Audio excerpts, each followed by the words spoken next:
वो घर पहुंची तो घर में पूजा चल रही थी। आजा मीरा, यहाँ गुरुजी के पास बैठ जा और वो जैसे जैसे बताते हैं वैसे कर, कोई सवाल मत पूछना। मीरा को पता था कि उसकी सास बच्चा ना होने के कारण उससे नाराज है, इसलिए वो अपनी सास को खुश रखना चाहती थी। अच्छा माँ, आप जैसा कहो, पर मेरी बात तो सुन लीजिए। अरे सुमित्रा, तेरी बहू की जुबान बहुत चलती है। कैसी कुलक्ष्मी ले आई है, इस पर बदशकुनी का साया है। ये तेरा वंश कभी ना बढ़ा पाएगी। हे राम, गुरुजी ये क्या बोल रहे हैं, कुछ करिए। गुरुजी मीरा पर सिंदूर से रंगे चावल फेंकते हुए मंत्र पढ़ने लगे। ये सच नहीं है, सुनिए तो माँ, मैं 3 माह की गर्भवती हूँ।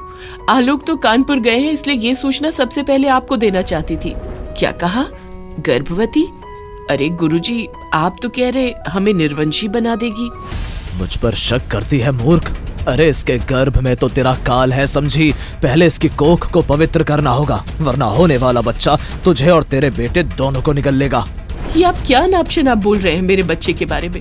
मैं इन बातों पर विश्वास नहीं करती। घोर कलयुग, गुरु पर शक, आगे होने वाली घटनाओं को झेलना अब हम यहाँ कभी नहीं आएंगे। गुरुजी गुस्से में उठकर वहाँ से चले जाते हैं। ये क्या किया तूने? पागल तो नहीं हो गई? अरे घर में कुछ बुरा हुआ तो तुझे छोड़ूंगी नहीं मैं, समझी तू? अबॉर्शन करवा ले वरना कोई नहीं बचेगा। ये आप क्या कह रही हैं माँ जी? 5 साल के बाद ये शुभ दिन आए हैं, मैं अपने बच्चे को कुछ नहीं होने दूंगी। मीरा उठकर चली जाती है। तभी सुमित्रा का फोन बजने लगता है। हेलो, कौन बोल रहा है? अरे क्या कह रहे हो? आलोक का एक्सीडेंट हो गया है? राम, कौन से अस्पताल में है वो? अभी पहुंचती हूँ। मीरा छत पर कपड़े सुखा रही थी। वो दौड़ती हुई छत पर पहुंचती है। अरे करमजली, सुना तूने? इस बच्चे के कोख में आते ही आलोक का एक्सीडेंट हो गया, अस्पताल में भर्ती है। मैं भी नहीं बचूंगी। अरे अबॉर्शन करवा ले वरना पूरा घर नष्ट हो जाएगा। ये आप क्या कह रही है माँ? जल्दी चलिए, अस्पताल चलते हैं। घबराहट में सुमित्रा का पैर फिसल जाता है। वो गिर जाती है और सर पर चोट लगने से बेहोश हो जाती है। मीरा सुमित्रा को लेकर अस्पताल पहुंचती है और उसकी मरहम पट्टी के बाद पति के पास जाती है। आलोक, क्या हो गया तुमको? सब ठीक तो है? अरे आते समय बस का एक्सीडेंट हो गया, पैर में हल्का सा फ्रैक्चर है। मैंने मना भी किया था फोन करने को, पर ये लोग माने ही नहीं। माँ को भी सर पर चोट लग गई है आलोक। गुस्से और डर में उनका पैर फिसल गया। डर? कैसा डर? मीरा आलोक के पूछने पर उसके गले लग जाती है और रोते हुए पूरी बात बताती है। ये क्या बकवास है? मैं इस अंधविश्वास को नहीं मानता। तुम माँ बनने वाली हो मीरा, मैं बहुत खुश हूँ। अब तुम्हें नौकरी करने की कोई जरूरत नहीं, बस अपना ध्यान रखो। माँ को मैं समझा दूंगा। माँ आलोक के साथ घर आ जाती है और मीरा के प्रति उनका व्यवहार बदल जाता है। उन्हें विश्वास हो जाता है कि आलोक का एक्सीडेंट और उनकी चोट आने वाले बच्चे के कारण हुआ है। धीरे धीरे 2 महीने बीत जाते हैं। वो गुरुजी के पास जाती है। अरे गुरुजी, आपने सच ही कहा था, मैं और मेरा बेटा मरते मरते बचे हैं। मेरी बहू तो हमारे काल को जन्म दे रही है। मैंने तो तुझे पहले ही बताया था। खैर, अब जब तू मेरी शरण में आ गई है तो चिंता मत कर। किसी भी तरह उसका गर्भपात करा दे, उसके बाद मैं सब ठीक कर दूंगा। हाँ ये ठीक है, उसके बाद आप उसकी कोख को पवित्र कर दीजिएगा। सुमित्रा मीरा की पसंद का हलवा बनाती है और उसमें गर्भपात की दवा मिला देती है। अरे मीरा, ये हलवा खा ले, तू गर्भवती है ना, ऐसे में ये सब खाने का मन करता है। तभी मीरा के बदले आलोक माँ के हाथ से कटोरी लेकर हलवा खुद खाने लगता है। मीरा की कमर में दर्द हो रहा है माँ, ये हलवा मैं ही खा लेता हूँ। आलोक पूरा हलवा खा लेता है। सुमित्रा हैरान सी देखती रह जाती है और आलोक को उल्टी आने लगती है। तूने हलवे में क्या मिलाया था माँ? अरे तू समझता क्यों नहीं, ये हलवा बहू के लिए था। मैं परिवार को बचाना चाहती हूँ। माँ तुम ऐसा कैसे कर सकती हो? वो मेरा खून है, मेरा बच्चा है। नहीं रे, तू नहीं समझता। बस एक बार मेरी बात मान ले।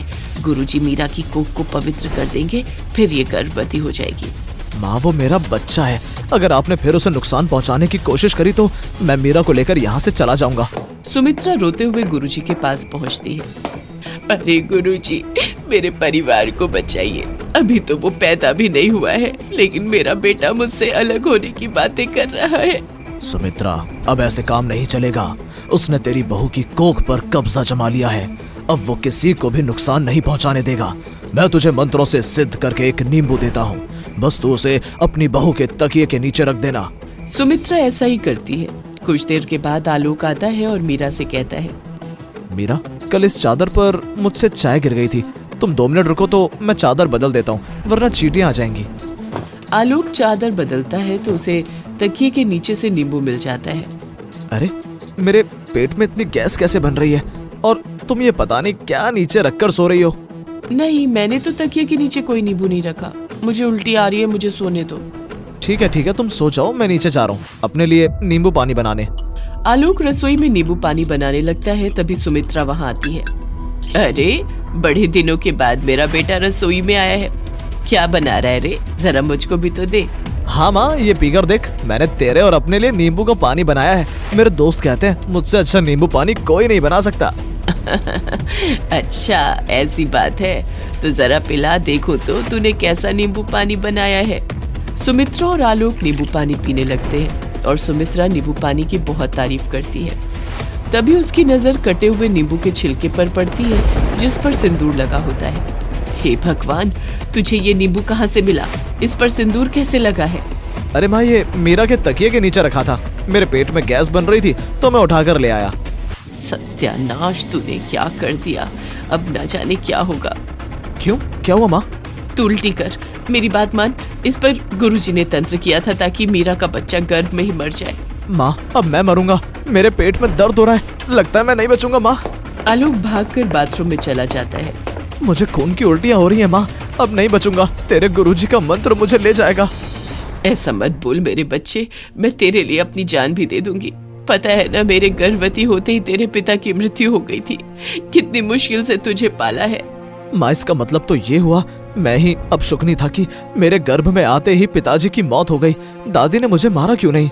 ये क्या कह रहा है? तू मेरे जिगर का टुकड़ा है। माँ, मीरा के बच्चे ने तो गर्भ में आते ही मेरी रक्षा की, वरना एक्सीडेंट में बहुत लोग मारे गए थे। फिर तुझे भी तो बचा लिया ना, अगर छत से गिर जाती तो क्या होता? हाँ बेटा, मैंने तो ये सोचा ही नहीं। माँ, वो बच्चा तेरा खून है, मीरा भी तेरी तरह उसकी माँ है। तू ये क्यों कर रही है? मुझे माफ कर दे भगवान, मेरे बच्चे को बचा ले। मैं बिल्कुल ठीक हूँ माँ, उस ढोंगी के सिंदूर लगाने से कुछ नहीं होता। तू बस गोद भराई का इंतजाम कर और अपने घर में आने वाले मेहमान के स्वागत में लग जा। माँ आलोक को गले से लगा लेती है और धूमधाम से मीरा की गोद भराई करती है।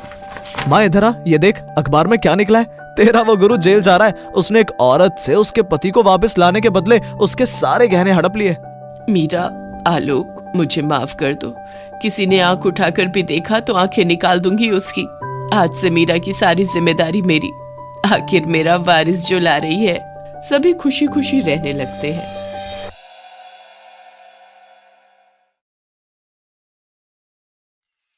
कपूर टीवी।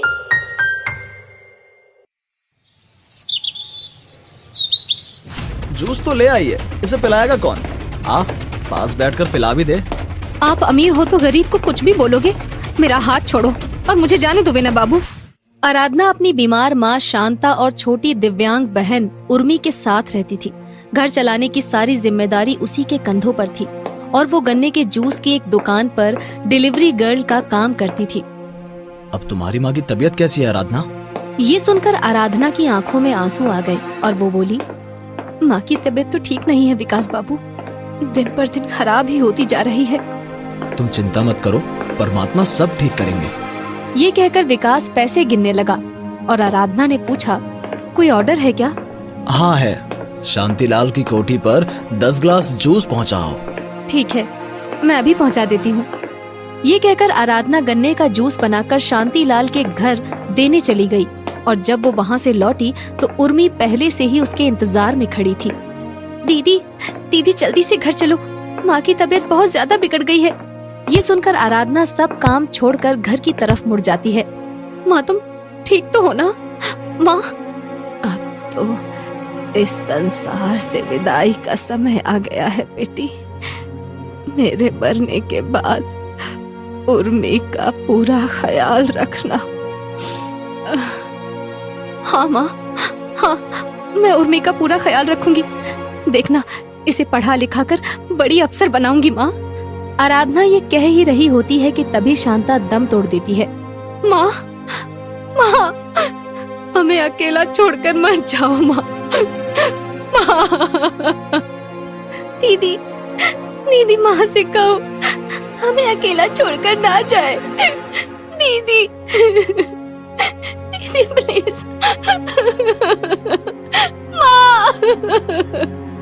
शांता की मौत के बाद आराधना को हर समय उर्मी की चिंता रहने लगती है। वो उसकी पढ़ाई पर पहले से ज्यादा जोर देने लगती है। उर्मी, मेरी बहन, कुछ भी हो, तू अपनी पढ़ाई पर पूरा ध्यान देना।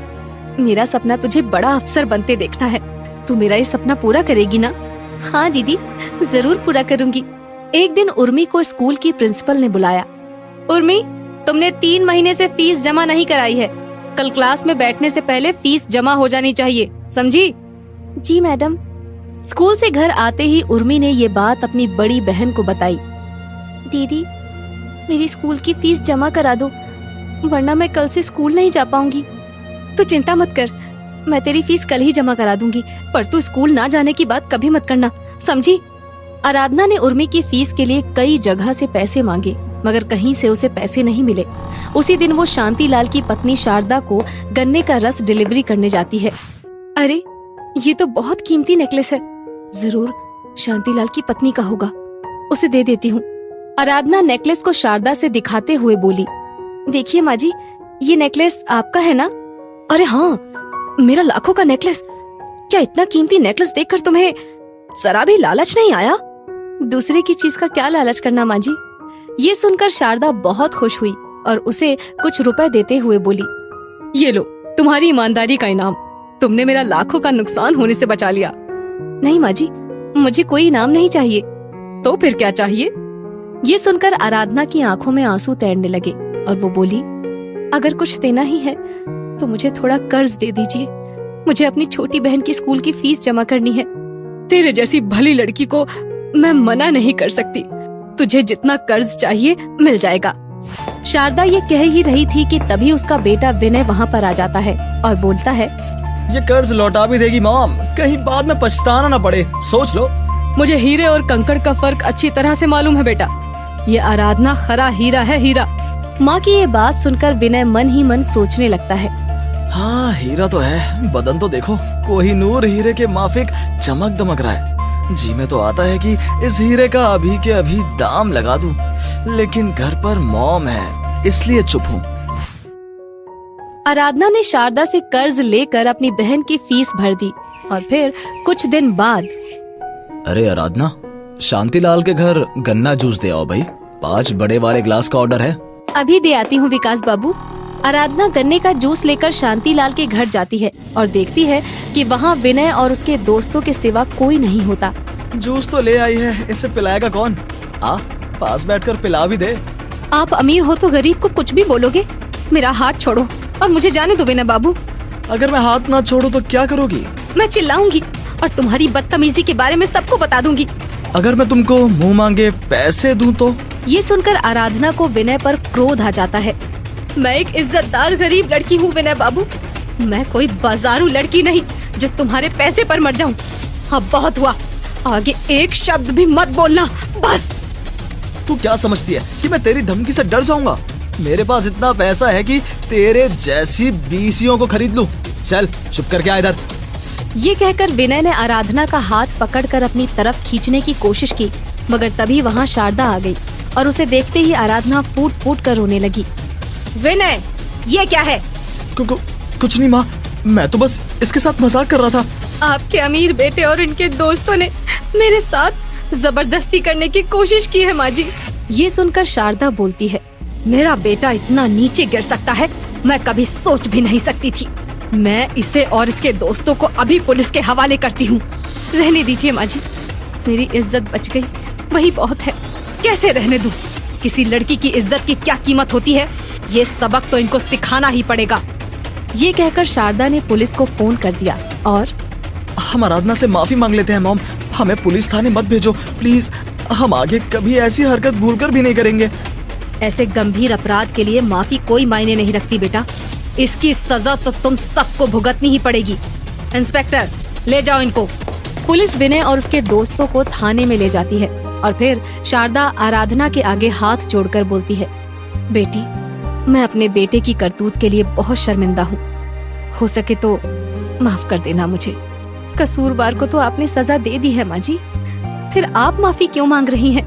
क्योंकि मैंने उसे दौलत तो बहुत दी मगर संस्कार न दे सकी, जो दौलत से भी ज्यादा जरूरी है। ये कहकर शारदा रोने लगती है। अब क्या हुआ माँ जी? क्या बेटे से दूर होने का दुख सताने लगा है आपको? दूर होने का नहीं, बल्कि उसके भविष्य की चिंता सताने लगी है बेटी। मैं तो उसके लिए तुम्हारा हाथ मांगने वाली थी, मगर निकम्मे ने सब चौपट कर दिया। ये सुनकर आराधना चौंक जाती है। मेरा हाथ माँ जी? पर मैं तो बहुत गरीब लड़की हूँ, पर गुणों और विचारों में हमसे बहुत अमीर हो। मुझे ऐसी ही बहू चाहिए थी बेटा। ये कहकर शारदा चुप हो गई और आराधना भी वहाँ से चली गई। फिर इसके कुछ ही घंटों बाद आराधना विनय को साथ लेकर शारदा के सामने आ जाती है। विनय, तू यहाँ कैसे? मैंने इन्हें पुलिस से छुड़वा लिया है माँ जी। सुधरने का एक मौका तो मिलना ही चाहिए ना। जब आराधना ने ही मुझे माफ कर दिया है तो अब तुम भी कर दो ना माँ। विनय में यह बदलाव देखकर शारदा बहुत खुश हो जाती है।